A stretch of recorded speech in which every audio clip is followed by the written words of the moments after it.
Hi, everybody. This is Jayanth. Today, I have a guest on this rendezvous, as I call it, as a chat session with somebody I really admire. Met him about 7 years ago, and he's one of probably Toehold's very big patrons in the sense he has been helping us a lot as a customer and also as a friend. And without further ado, let me introduce you to Zhayynn James from Chennai. And I'd love to know about him from the horse's mouth. So, Zhayynn, welcome and thank you very much for sparing your time and thank you for coming aboard. Well, thank you for having me on board, Jayanth. And when you say it like that, 7 years, 2013 is when we met first. And that was at that time it was called a basics workshop. That's right. So you were the mentor, and I traveled all the way from Chennai to Bangalore for that workshop because the one that you had in Chennai that weekend, which I originally planned to do, was on my mom's birthday. I see. So I decided, no, I'm going to do this, but I'm going to come to Bangalore, do the workshop. Right. Yeah. So it's been, to be honest, Zhayynn, your patronage to Toehold is one side. But apart from that, which of course is one of the reasons why Toehold would love to feature you, but keeping that aside, genuinely what I like about you as an individual is whenever I've been with you out, I've been on trips, I've been on a workshop, it's not a one-sided learning.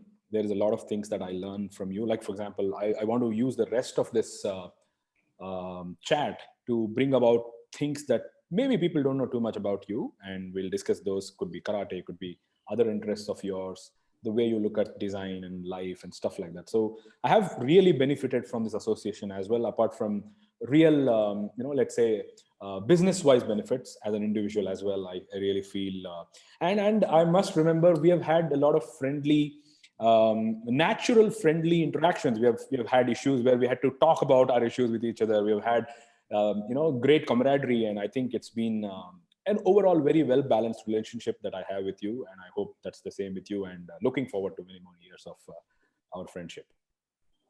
Absolutely, I think that's how any relationship should be. I mean, there's, like you said, there's one side where I'm a client, patron, and then you're a service provider, if you quote unquote want to call it that. But I think that might have been how the relationship started out. Right. But over the course of time, I think, given the fact that, photography, especially wildlife photography, you can't be dispassionate about it. Right. So when you're passionate about something like that, and you're mixing with people who are doing that, whether it's other people on the tour or a mentor, you start to connect at some level or the other. You may not always understand technicalities, but you understand intensity. You understand, the emotion of the moment. And I think that's where when you start connecting with people emotionally over wildlife photography, and you do tours again and again, and then you start sharing images, and then you ask for opinions. And I think that forms a different sort of a bond, completely from any other kind of a client service provider relationship, because at some point that line completely blurs. Right. And then it becomes more about, hey, did you see that? Right. Did you get that shot? Sure. Oh, how did you manage to do this? Right. I want to know how to do that. And then it becomes more about sharing and hoping that the other person saw the same thing, got the same thing. Right. And then we come back at the end of the day and we all sit around and look at images. Hey, wow, look at that. Because of his angle, he was able to do that, or she got down low, she was able to do this, True. And I think that is inspiration that you draw from people around you. Right. And you can't be in wildlife photography and not have that. Right. True. Unless you come on a wildlife photography tour not knowing what to expect, and you're just there for the wildlife, the animal experience, and then, okay, I did that and I'm going home. Right. That's when you're not going to connect. But if you really love it, you're just going to connect with every aspect of it. True. And that's definitely the case. So yeah, we've had conversations, we've had debates, we've had, that's part of it. That's part of the whole process of growing. I think, how is that different from any other relationship with friends that you have? Absolutely. No matter how good a friend is, you're always going to disagree with something. You're always going to agree about something, and you're always going to have different viewpoints. True. And that's the way relationships grow. Absolutely. and looking forward to many more years of that, Shane. So I have a huge list of things that I want to ask you. I think I briefly shared the outline of what we're going to discuss as well, but since this is a completely extempore chat session, I'm sure what comes out of this would be something which comes out of the heart and maybe sometimes from the mind as well. So Shane, before we talk about the actual core of our chat, let's understand Zhayynn James as an individual. I would love for my audience to know who you really are, what's your background, what do you do for a living, that means what's your profession, and how did this interest in wildlife photography happen? All right. So as you introduced me at the beginning, I'm from Chennai, born and raised. I'm a landscape architect by profession, a second generation landscape architect. My dad is a landscape architect, and he's kind of the patron saint of landscape architecture in India. Right. He has been for the past 45, 46 years now. Mm-hmm. So that was kind of a natural lead in for me to get into the business. I studied my landscape architecture in Sydney, Australia, 96 to 2000. And now when I look back on it, I wish I was into photography as seriously as I am now, because that was an amazing place, and I wish I knew about photography. But I always had a camera, and I learned a little bit from my dad. My first camera was a Yashica Electro 35, completely manual SLR. And I used to use that even when I was in college. I did my BSc Botany in Chennai at Madras Christian College, which is a fantastic campus, and it's a woodland. And so I used to take photographs even there. I used to take photographs on tours, but I never thought of it from a serious point of view. And everything that I did at that time was with maybe 10% technical knowledge and 90% aesthetic feel. Right. And that's kind of how I went along. For me, nature has always been a part of my growing up. When I grew up, where I was born and raised in Chennai, we were kind of on the outskirts of the city. And so we always had nature, birds. We had snakes in our house once a week. Wow. Once a week, whether it was a vine snake or a cobra or whatever it is, that's the kind of neighborhood that I grew up in as a child, 3 years and 4 years old. Right. It rains and the streams would flood, and you'd have fish in puddles on the road. Right. I mean, I grew up like that. So for me, nature was always second. It was just part of my environment. Then obviously as the city grew and then moved into the heart of the city, all of that started getting lost. And for me, that being such a part of a very strong part of my childhood, right? For me, sentiment carries a lot. And there was always that hook from my childhood that would always remind me of what was. And whenever I had the opportunity to go out into nature, or even, for example, for my honeymoon, we ended up going to Kabini long before anybody even knew where Kabini was, and that includes people in Karnataka. Okay, I'm saying 2001.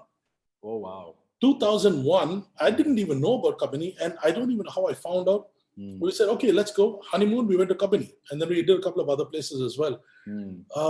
So there was no photography. I literally had a Kodak. For records, that's going to Kabini even before I did. Yeah, that's what I'm saying. I'm so sure that people wouldn't have been. I had a Kodak throwaway camera, the shoot and then throw away. Right. That's what I had on that tour.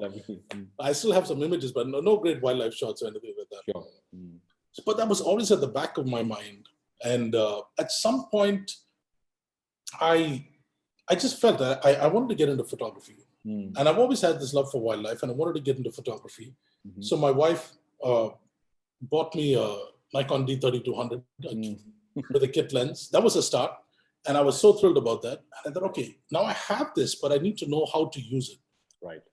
And that's when I first started going on the internet and started checking out places. Obviously, being in Chennai, I looked at places in Chennai, but I was not so happy till I came across a little ad by Toehold. Right.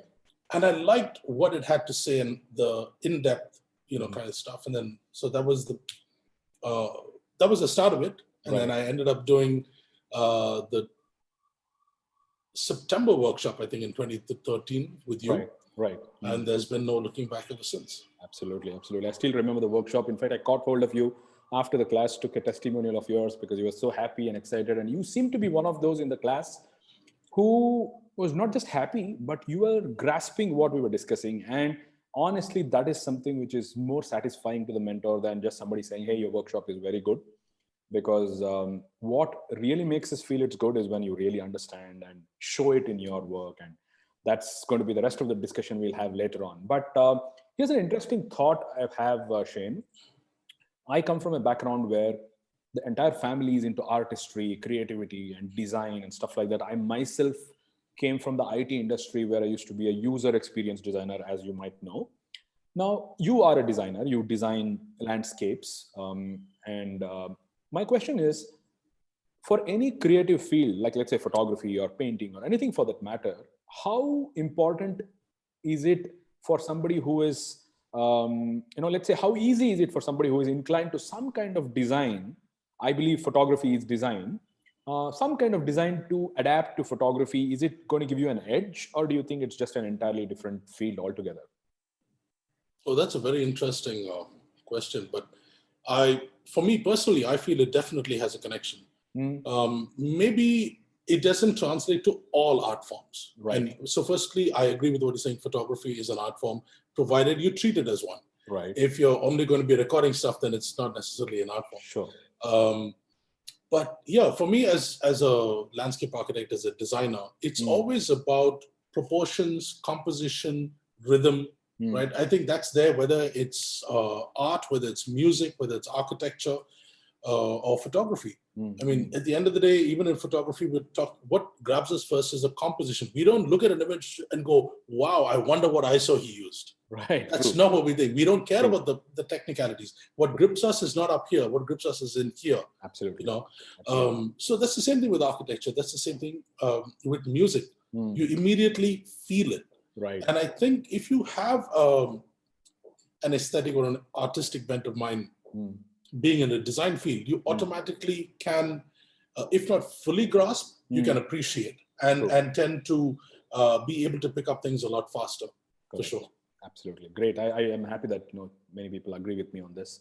I do feel when somebody is an expert in one form of art, it's very easy for them to pick up the artistry in another form. So that's probably okay. Great. So can you tell my audience a little bit of what your camera gear is like? Because that's going to be a very frequently asked question, even though that's not the focus of the discussion. Why don't you tell us what gear do you use, and have you graduated? Is graduated the right word? Have you evolved to mirrorless technologies? Right.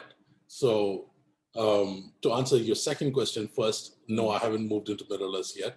Right. Having said that, I use a Nikon D5, Nikon D500, 500mm f4, a 70-200 f2.8. Then I've also got a wide angle lenses, 24-120, a 1680, and 11-16 Tokina, and a 90mm f2.8 Tamron macro. Right.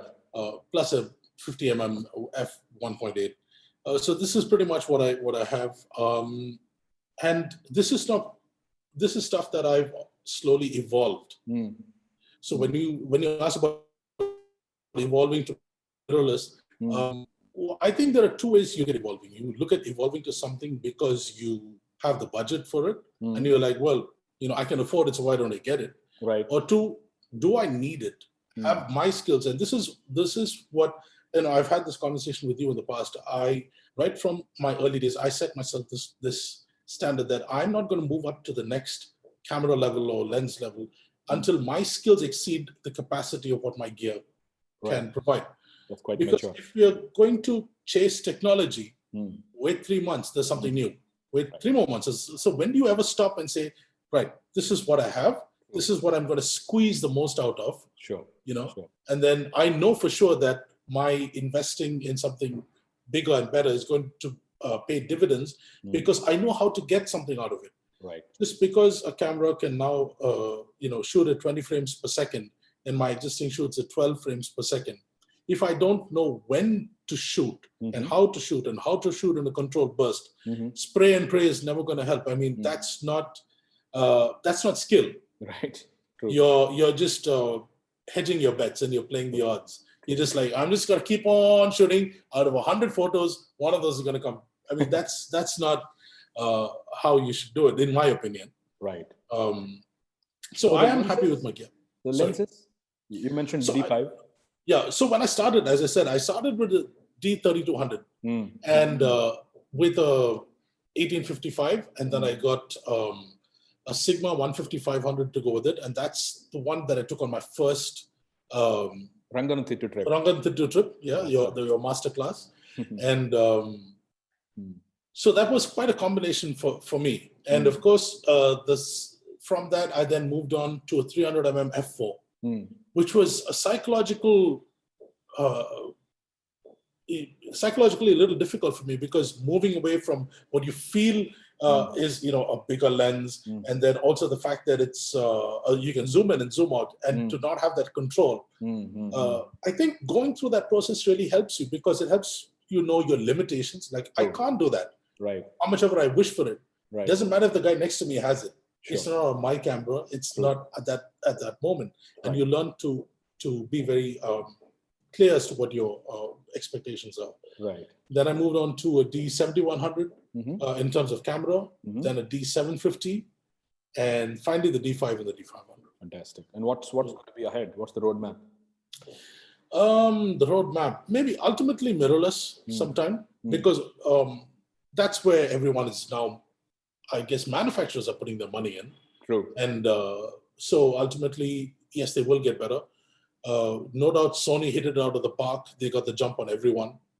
And Nikon was okay, I guess, but still not as great, because, and then Canon has come along. Sure. And they have obviously pulled a rabbit out of the hat with their mirrorless systems. Right. But I'm in no hurry yet. Cool. I'm like, okay, so here's the other thing. People are like, oh, why don't you just move on to another system? Well, I'm comfortable with a particular system because that's what I've always used. I've always used Nikon. I'm not a brand ambassador. I don't have to stick with a particular brand. Right. But obviously, I'm comfortable with the ergonomics, with the layout, with the systems internally, rather than learn everything all over again. Sure. I would just be patient and wait till Nikon comes up with something that I know for sure is like, okay, these guys have ticked all the boxes that I need ticked. And then I will make the move. But until then, no, I'm happy sticking with what I have, and because I know how to use it, and I know how to get the best out of it. So I'm quite happy. Thank you, Shane. So can you tell me a little bit, let's make it quick because we want to get to the other topic soon, about your interest in karate, and also you're a Harley Davidson fan and a user of the bike. So love to know a little bit about it. Yeah, okay. So karate has been something that I've been doing since the age of 12. Wait. Is it karate or karate? It is karate. Karate, that's a learning. Okay. So, yeah. So it's because kara means empty, te means hand. I see. So it's karate, empty hand. That evolves. I mean, that's a different discussion, but it's karate, not karate. Okay. And so I've been doing this since the age of 12. I'm a 4th degree black belt in Shorekan Gojuryu karate, which is Okinawan karate, which is original karate, not Japanese karate. So that's a little different. Japanese karate kind of evolved from Okinawan karate, which is from Okinawa, which is the home of karate. By the way, I'm a brown 3 Shorin Ryo. Excellent. Yeah, okay. Go ahead, please. Yeah. So, and the Harley thing was always something I've always been into bikes, equally cars and bikes. And this is something that I always wanted to have. And I finally got to own a Harley Davidson Fat Boy. Right. And so I even posted a picture just the other day on Instagram of my bike about 11 o'clock in the night, sitting on one of the bridges and shooting light trails in the background with my bike. So yeah, I think for me, photography, I'd like to involve all of my hobbies, in one way or the other. Sure. I don't always need to keep them separate and keep them apart. Right. But that's what I do. And Lovely. But likewise, even with me, music and design and many other things, I understand. Okay, so something very interesting, Shane. One of the things I like about you is, in so many years of interactions, I've never had a moment where, sometimes even I can get into such situations where I always see respect for women that you bring about in your conversations and your approach and stuff like that. And I didn't know initially, but later on when I realized about what you really do for women, it was astonishing to know. Can you please tell us a little bit about your self-defense and women-related educational programs that I'd love to know about? Okay, thank you so much for asking about that. So I think, yeah, firstly, I think respecting women is something that is part of how you're brought up and your outlook on life. And I think today more than at any other time in our history, we need to be aware of that. And as a karateka, when the whole Nirbhaya thing happened in 2012, it kind of really shocked and rocked, not just me, not just my world, but also the fact that being in a karate school, we thought, what do we do about this? And we thought, look, karate itself is not necessarily the answer, because karate is a traditional martial art. Right. And yes, you can learn to defend yourself at the end of the day, but it's a long-term process. It's not a short-term goal. So the ideas are, how do you teach someone to defend themselves? And so that's when we created Escape. So that's Shoreikan, Assault, Prevention, and Evasion, as you can see on the T-shirt. And so Shoreikan being the name of the school. And so we started Shoreikan, Assault, Prevention, and Evasion. I see. And the idea was to teach people, not just women, men and women, but predominantly women needed more than men. It's like the old saying goes, prevention is better than cure. So it's the same way with self-defense. I mean, you would rather avoid and prevent a situation than have to deal with it and get out of it. Right. So we started talking about how do we help people, learn awareness, because everybody talks about awareness being very important. Right.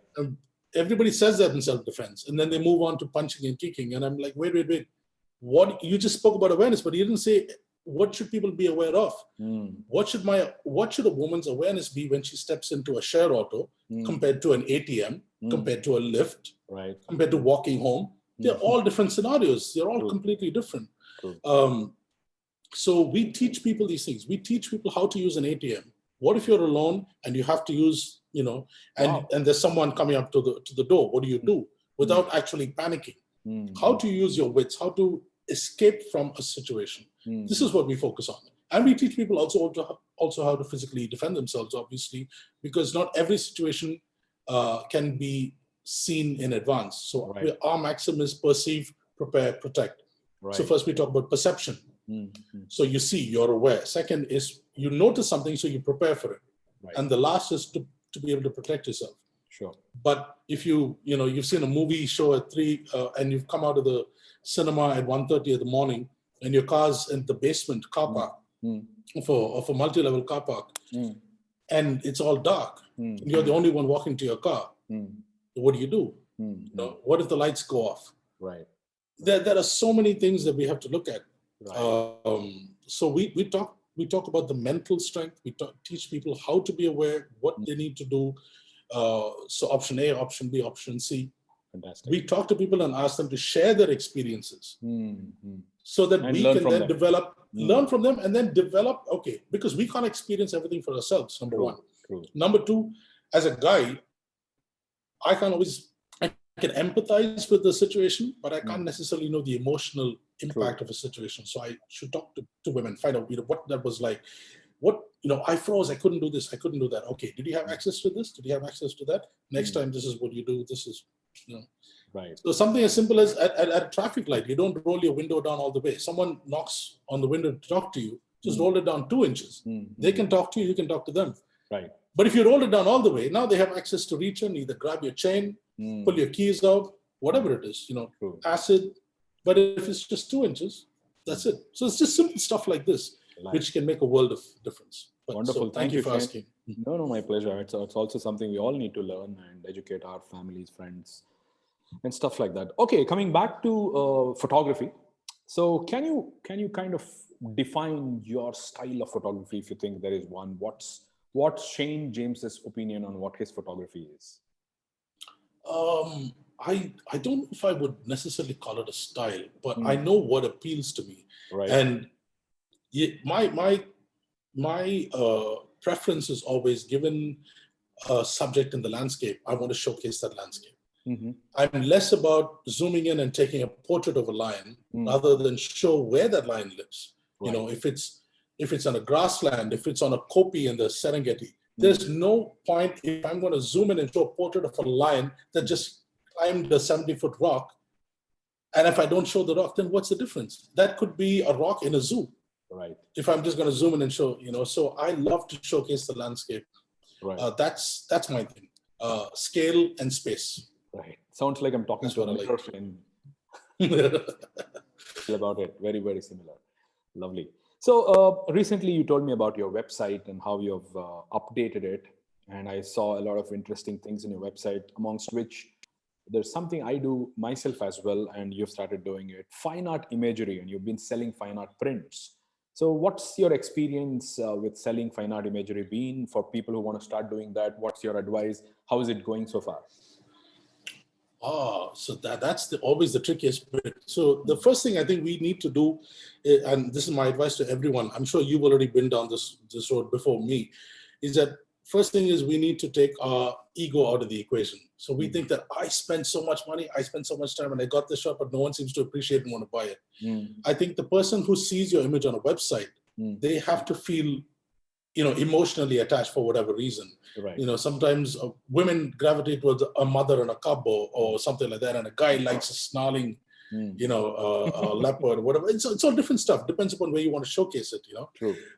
But I think the first thing we need to do is be very judicious in the kind of imagery we choose. Not every image is an excellent award-winning image is not necessarily a fine art image. Right. And a fine art image is not necessarily an award-winning image. I think that's where a lot of people kind of tend to get a little confused. I think the cleanness of an image is very important in a fine art thing, as opposed to you know, a leopard jumping on an impala and making a kill. That's not always going to translate well for someone's bedroom or home. There's also this kind of notion that fine art has to be black and white. No, it doesn't have to be. You know, color can do just as much. But I think it's about restraint. Rather than putting 500 images out there, you know, curate a set of 10 or 15 images or 20 images, depending on how big your portfolio is. Right. And then break it up. You know, if you're talking about black and white, if you're talking about Africa, you're talking about India, break it up so people have different interests. Someone likes African big cats. So help them find your African big cats, you know, stuff like that. But pricing is important. I think it's also important to not, so people feel, for example, this was one of the things that I felt first when I was going to price my imagery for my websites. I kind of wanted to know what people like you and others were pricing it at, not to undercut. Because if, for example, you're selling an image at, say, 30,000 rupees, my goal is not to say, you know, 28,999. It's not to say, oh, look, I'm 1,000, because actually doing that is a disservice to other wildlife photographers. When someone values their image at something and you put up a similar image, but that's $2,500 cheaper, this is not the sort of environment where you should cost cut someone. I think put it on par with others, maybe even more if you feel your images are worth that. But I don't think you should ever undercut. It's not fair to other people who do the same thing, spend the same amount of money, and are also trying to make a living. And obviously, I think unless you're David Yarrow or somebody like that, making a living out of fine art photography is next to impossible. I think it's a nice little bonus to have on the side. So I have had orders from India. I've had orders from the US. I've shipped to the US. So I have had happy clients, but it's that people think, oh, I've got a set of images and now I'm going to put it up on the website and I'm going to be selling one a week. That's never going to happen. Sometimes you might go 2 or 3 images for an entire year. Sometimes if you're lucky, it could be a little bit more. Sometimes not even that. So if someone thinks that taking fine art images is going to help them, you know, either sell a fine art image or sell it to a magazine or something like that. It's very simple. I always ask people, just remember, where did you make this image? Oh, I made it in Kabini. Excellent. How many people in the Jeep with you? Oh, there were 4 other people. What gear were they using? pretty much similar. How many other Jeeps? Similar. Mm. We all shooting for the same thing? Similar, right? So suddenly you're not talking about you shooting one tiger or a leopard leaping down a tree. You're Right. 20 guys and girls shooting the same stuff. Right. So right. why would a magazine want to, if multiple people put up stuff on Instagram, which is our big ticket these days, we put something on Instagram and then we tag all these pages, hoping that someone's going to, say, oh, I want to use this in Nat Geo or whatever it is. Right. Yeah, but when there are 20 images like that, who's are they going to choose? Right. True. I think these are a lot of the conundrums that we face. Right. Right. Yeah. So there's something that all of us wildlife photographers are inclined towards, but I think it's questionable what we really do. So I want to know your opinion on photography, especially wildlife photography. Does it really help conservation, or do you think it's something that we talk more than what really happens? That's a very good question. That's also a slightly loaded question. So I think first thing is, we definitely talk a lot more about it than. So sometimes when people ask me about conservation, the first thing I've got to tell them is, look, I'm not a conservation photographer. Absolutely. Because to be a conservation photographer, you need to understand the issues that are being played out long before you pick up a camera and start recording those issues. Having said that, if we look at, for example, some of the wildlife photography competitions that in the past maybe 4 years have been leaning heavily towards conservation style imagery.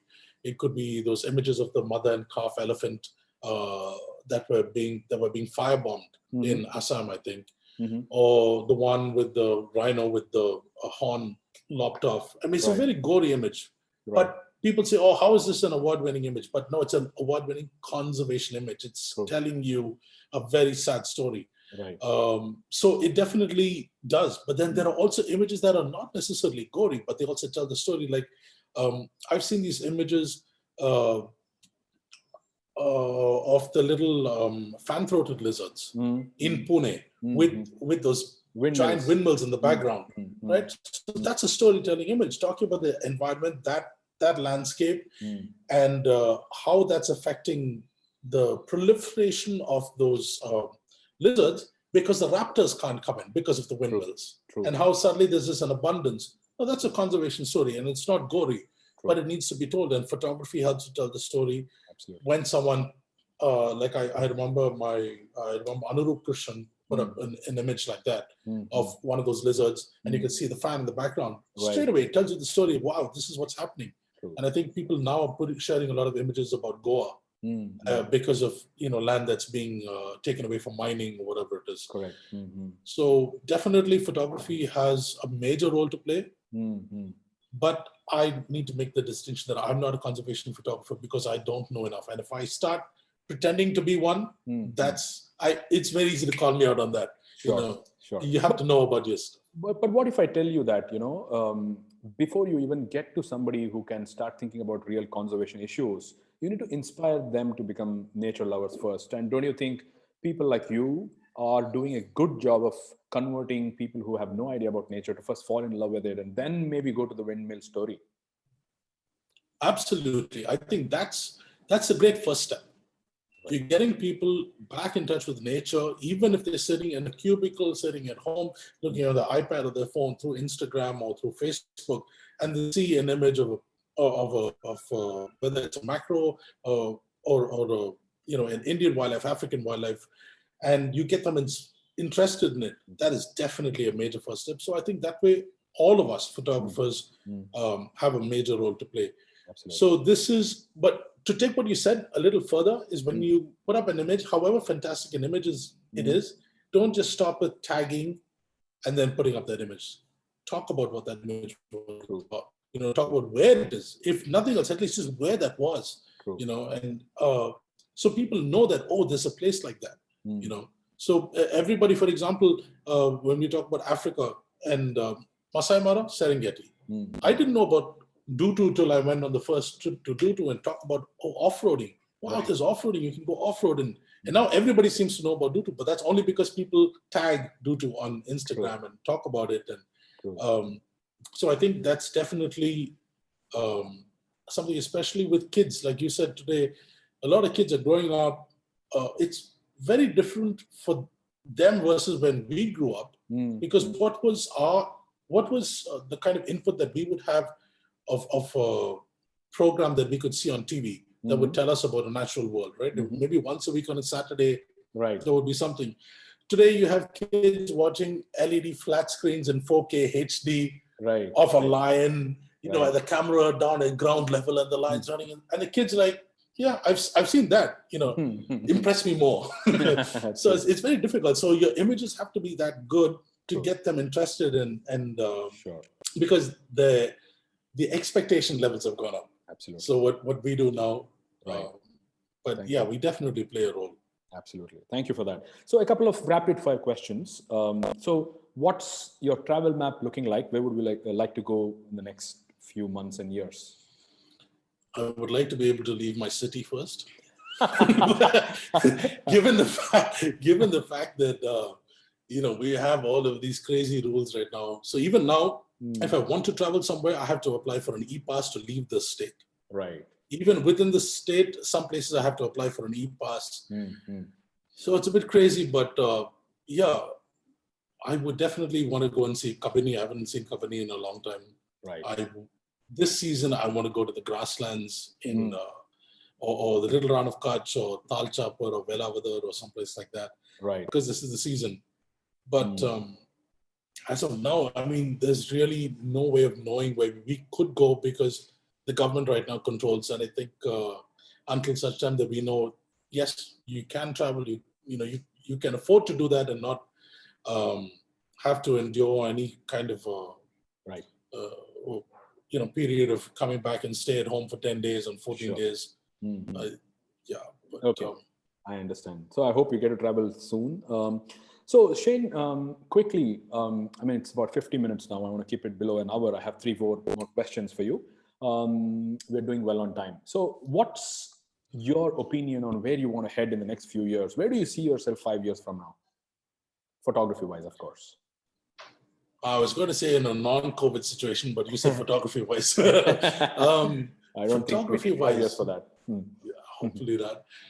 Photography-wise, there's definitely places I want to go and see. I would definitely want to go and see the Antarctic. I would love to visit the Arctic. I would love to go to the Pantanal. I would love to go to Australia to photograph the wildlife there.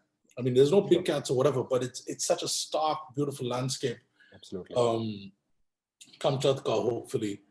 These are all places I would love to see. Sure. But I would not ever stop going to Africa, because I can understand. That's people keep asking, why do you keep going back? It's the same lion, it's the same leopard. And I'm like, no, it's never the same, because the conditions change. When conditions change, everything changes. You know, I went 4 years or 5 years in a row to Tanzania shooting cheetahs and leopards and lions. On the 6th year when I go and it was raining, and now the behavior is completely different. The landscape, the ambience is different. I'm like, yes, this is what I want. This is why I keep coming back, you know. So growth in terms of photography, yeah, I would like to get more into the kind of photography hide thing that I'm doing. Sorry, I missed asking you about that. Yes. So tell us about that business or service of yours. Oh, okay. So one of the things that I'm doing now is that I design photography hides, wildlife photography hides for clients. And so the point is that not everyone can always have access, especially at a time like this. You know, some people have farmlands or they have excellent bird life and animal life that happens around them, and they're into photography. So designing a hide where people could stay hidden, not interact with the wildlife, not harm the wildlife, but you create also the sort of environment that brings them in, whether it's water, perches, things like that. Right. But it's also really well designed in terms of comfort, in terms of ventilation, in terms of security, safety, knowing what kind of gear the client has, knowing the right heights, the right distances, minimum focus distance, simple point. You know, if you misfire on that and someone's got a 500 mm and you're well within that, you're always going to struggle. Sure. That's definitely a side that I would like to explore a lot more. Right. Because India itself, we have such amazing places, right? From the Western Ghats to grasslands to, I live in Chennai and I've made one in Chennai at my own farm. And it's just an agriculture land, right? But I've recorded more than 40 bird species and 8 other, reptiles and mammals. So it's really, I'm just trying to imagine what that would be like if I did it in a place like the Western Ghats or other places like that, which are on the fringes of a wildlife national park or someplace like that. Right. And photographers could really enjoy the benefits of that. True. I would definitely share a link to your website in the description of where we post this. So people can definitely get in touch with you if they want to avail your services of designing hides. Okay, my penultimate question. What's the advice you give to newbies who come and probably ask you questions on Instagram? You have reached, I think, 30,000 plus followers already. And I'm sure you get a lot of questions by newbies. What's the advice you give to people who want to get into photography and become big in it? Okay, so this is the advice that most of them don't want to hear, which is that it's going to take time. The first thing that they expect is that it's going to be quick, and it's about if I just tag this, or if I just do that, bam, tomorrow I've got another 1,000 followers. And I have to remind people, remember, if you just put photography or wildlife photography and look at the hashtags, there are millions of people putting those images out. Right. So what makes yours special? So always look at how you can be a little different. When you start in the beginning, your gear is going to limit you, your budget is going to limit you, but stick to what you do, make good images, talk about it, be engaging with people. Right. It's going to take time. Right. But if you're going to think about doing this as a career, by all means, enjoy the prospect of enjoying it as a hobby first, but complete your degree. Do everything that you need to do to ensure that you have a stable job. So I keep reminding people, why do you think I'm not doing this for a living? I'm a professional landscape architect. Right. Because that's what pays the bills and allows me to enjoy this rather expensive hobby. Absolutely. And that's where they don't seem to understand. So I've had people say, oh, but why can't I do this? There's a Jayanth Sharma, or there's a Sudhir Shivram, or someone is doing this, doing that. And I have to say, yeah, but they didn't do it. They didn't start this yesterday. They've been doing this 4 years. And remember, you have to be a people person. Right. You have to know how to manage stuff. You have to know you have to be part travel agent. You have to be, have to talk to people about what health issues they have. Right. When you choose a tent for someone, does someone have mobility issues? Right. There are so many things. It's not about picking up your camera and going out. And if you love to enjoy photography, remember when you're leading someone on a photography tour, you're the last person to pick up the camera. Right. You're there to ensure that your clients forget even that. I think what's important for newbies to understand about this is, if there was a chance for, let's say, me on a Saturday morning to stand in front of a Black Panther and take pictures versus stand in front of 20 people in a class and take a course, what would you prefer to do? And the Sudhirs and the Jayanths of the world are taking a class because they cannot stand in front of the Black Panther all days of the month, which is a fact that everybody should know. Absolutely. And I think, so when on the off day that you're in front of a Black Panther taking that shot, that shot is the culmination of all of the lessons that you've been teaching people, because you're bringing your knowledge. It's not reactionary. Right. You have already gone through the process of composition, exposure settings, everything before that thing comes down. Right. So that's the big difference between someone who knows what they're doing versus someone who's just a newbie. Newbies, we tend to be reactive, whereas you're proactive about it. Sure. And I think the moment we know that, it takes a lot of hard work. Like you said, taking classes. Why would you be taking classes and workshops and selling online courses? Because that's what pays the bills. Right. True. You're not going to be rolling indoors, sitting in front of the Black Panther. That's not how it gets done. True. It's no different to what people see in a boxing match or an MMA match or something. They see a fight, they see something happen in 5 minutes or 2 minutes, and someone gets punched and knocked out, and this guy becomes the world champion. Yeah, but he didn't step into the ring and do that. Right. You've missed the 12 months of training that went into it beforehand. True. The True. dieting, the nutrition, the weight training, the resistance training, the sleeplessness, the doctor's visits, the surgeries. There are so many things that happen. And that's where all the work, this is only the culmination. So when someone sees you posting an image that, or, that made the cover of a magazine or whatever, that's the culmination of all of this, of what you guys do, of taking workshops and online courses and one-on-one tutorials and all of that. Sure. Well, I must remind you, Zhayynn, when I make this video and put it up, I'll be sharing a lot of your images that will keep rolling as we speak, because we are not speaking about specific images, as I realize, but I'll keep rolling images in the background. So the last point I want to make, Zhayynn, is I do believe that, since I know your family personally, I know Vaishali pretty well. I do think it's important for people to understand what role a family plays in people like you and me going out and achieving something or doing what we love doing. And what do you have to say about the support you've had from your family, and what do you want to tell people about what importance does that have in an individual success? Yeah, that's a massive role, and that's always something that's not usually credited. So thank you for bringing that up. So like I said, my wife bought me my first camera. My tours, like the tour that I did with you in Ranthambore, was a gift from my wife. Right. So she supports. I should thank her for the gift from myself as well. That's right. But my family, like my mom and dad, and they obviously, and sister, and everyone enjoys what I do. And they support what I do, because not only because of maybe awards or whatever it is. That's secondary. They're happy that I'm enjoying what I'm doing. They know it's expensive. They know I'm going to be away from home. Right. I mean, it's not easy. If I'm talking about a Tanzania tour that's 10 days away from home, and that's not easy. Definitely on my wife. Right. To say, oh wow, 10 days. I'm out there, and 10 days she's going through her normal grind, whereas I'm there's a leopard, there's a lion, and I'm enjoying myself, but she's going through her normal grind, Right. So for people like that to support and to understand why you need to do this, and why you just spent so many lakhs on picking up this lens when you had why did your other lens break? No. So why did you need to? And then you explain it. Oh, okay. That makes sense.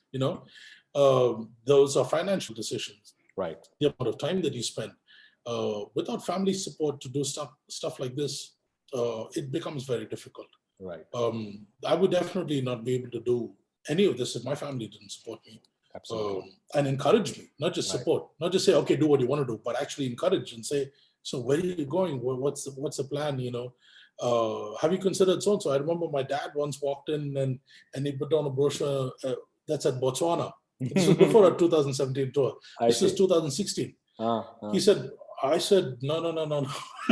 I'm not going to Botswana yet. He was suggesting you go. He was suggesting you. Oh, wonderful. Yeah. So he had picked it up somewhere. I don't even know where he picked it up, and he put it on the table. And at that time, Botswana was far from my mind. But yeah, they know that I traveled twice a year to Africa, and so now it's about, oh, okay, when are you going? When are you coming back? Even this time, just pre-COVID, like my folks were not so sure. Look, it was just starting at that time in March when I went. Right. And coming back, it was every day you're checking. At that time, there was this app showing where COVID is spreading in the world, and you're coming back by a plane. So it was like, it was never don't go. Right. It was like, okay, just take care. Please be careful. Sure. Enjoy yourself, but stay safe. Right. And I think that's very important. You can really focus on your photography when you have a family that supports what you do. I'm glad you said that. Especially when for people like me, as opposed to you, like you do this for a living. I just do this for a hobby. True. True. If you said that I'm doing this as a business, this is what's going to do, you still need the support. But when you say, yeah, the business is one side, but I'm going to take off and go do this on my own because I need to do this. Right. It's that much more difficult. Absolutely. Wonderful, Zhayynn. So I hope this conversation gives a lot of people who are into photography some perspective. I'd love to show all the pictures that you have won awards for. I'll bring them up in the due course of this edit that we make. And congratulations. As we speak, it's been a few hours since you won your last award or appreciation or something I saw on Instagram today. That's Congratulations right. on that. Thank you. I'll share that image when we make this video edit. So Zhayynn, any last comments, closing comments that you want to make about this whole endeavor of yours? Just to let people know what you feel about photography. I think at the bottom line should be just enjoy yourself. Mm-hmm. Don't be hung up on gear. Don't be hung up on locations. Don't say, okay, I've done this, now I want to do that. I mean, enjoy yourself. Enjoy the process. Keep learning. There's stuff in your own backyard. COVID was a great time to start finding stuff in my own backyard with a macro lens, you know. Right. We don't always have to choose a distant place or an expensive place to go and enjoy this hobby or this art form. Right. I think as long as what you're doing makes you happy, that's the first step to growth. But if you really want to take this more seriously, I think it's very important. Like I have a relationship with you or with a lot of other photographers, other mentors, where I would send an image and say, "What do you think of this? You know, what do you think of that?" I think being open to being critiqued is very important if you really want to grow. Sure. If you're in it just for the Instagram likes and Facebook likes from family and friends, that's not going to help you grow. You need someone to tell you why that didn't work. And then if you really loved your art, you take that to heart. And then the next time you go out there,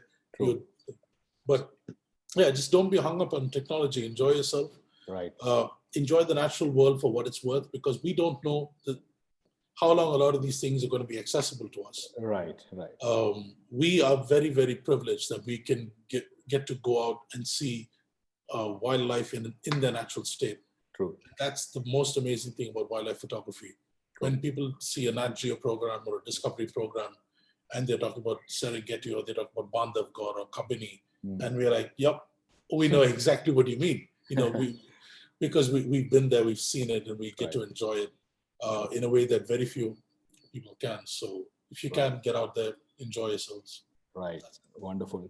Zhayynn, thank you very much, buddy. I think one thing I must tell you is every time you share a laurel of yours, I'm very proud, because, you know, I consider you probably one of the best I have been able to, I can't call it mentor, but at least, help somebody gain initial knowledge of their photography. And you've been doing really well. I do hope this is just the beginning for you. A lot more years to come, a lot more laurels to have. And just wish you good luck. And I hope it's been a very tough year for us as a business. I do hope we can get back to our feet, get back to doing what we really love the most. And looking forward to your support as always. Thank you so much. And just to point out, I don't think anyone can ever outgrowing having, just because someone was a mentor once and then you reach a stage, they don't stop being a mentor.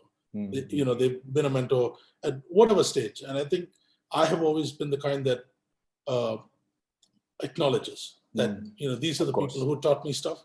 And I wouldn't, even now when people ping me on Instagram and say, "Oh, where do I learn?" or whatever, I share the link and say, this is where I learned. Go learn. Right. Because that's the only way forward. I think when people share and share freely, that's the only way. And that's how I learned. From you and from so many other people, is that people had knowledge that they shared freely. They never said, "Oh, this is advanced for you. You don't need to know this."